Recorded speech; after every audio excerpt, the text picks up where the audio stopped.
बिस्मिल्लाहिर्रहमानिर्रहीम। अस्सलाम वालेकुम दोस्तों, उम्मीद करता हूँ आप बिल्कुल ठीक ठाक होंगे। दोस्तों आज है 9 मई सन 2021 और दिन है इतवार का। यहाँ पर मैं आपके साथ दो चीज़ें शेयर कर रहा हूँ जिसकी क्लैरिफिकेशन आप उसको कह लें। नंबर एक पर जो पेट्रोल स्टेशनों के ऊपर ऑयल चेंज करने वाली दुकानें हैं, जो तेल तब्दील करती हैं दुकानें, उनको भी इजाज़त है खुला रखने की। यानी जो टाइम फ्रेम है सुबह 4 बजे से लेकर शाम 7 बजे के दरमियान। इसके बाद में 8 मई से लेकर 15 मई तक। इसके बाद में नंबर 2 पर जो कॉम्प्लेक्स वगैरह हो या फिर हाइपर मार्केट हो, जो बच्चों का सामान सेल होता है, वहाँ पर जो भी जितने भी सेक्शन हैं बच्चों के सामान सेल करने के, तो उनको भी खुला रखने की इजाज़त है। जो टाइम फ्रेम है सुबह 4 बजे से लेकर और शाम 7 बजे तक। यानी इस टाइम में जो भी उनका टाइम टेबल है वो अपने टाइम टेबल के ऊपर ये सेक्शन भी खुले रख सकते हैं। इससे पहले जो हाइपर मार्केट वगैरह में था वो खाने पीने का सामान, गोश्त वगैरह,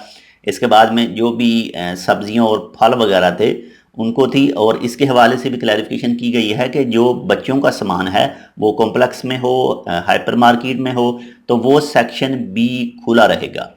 तो ये था जो आज दो चीज़ों के बारे में क्लैरिफिकेशन की गई है। और जो पेट्रोल स्टेशनों के ऊपर मेंटेनेंस, और ये तो पहले ही बताया गया था, और ऑयल चेंज करने के हवाले से भी आज क्लैरिफिकेशन की गई है मस्कत बल्दिया की तरफ से भी और इसके बाद में सोहार बल्दिया की तरफ से भी। तो इनको भी अब इजाज़त होगी खुला रखने की अपनी शॉप वगैरह। तो बाकी इसके अलावा मज़ीद कोई अपडेट आई तो वो भी चला आपके साथ शेयर करेंगे। अगर आपके जहन में कोई सवाल हो तो आप कमेंट करके पूछ सकते हैं।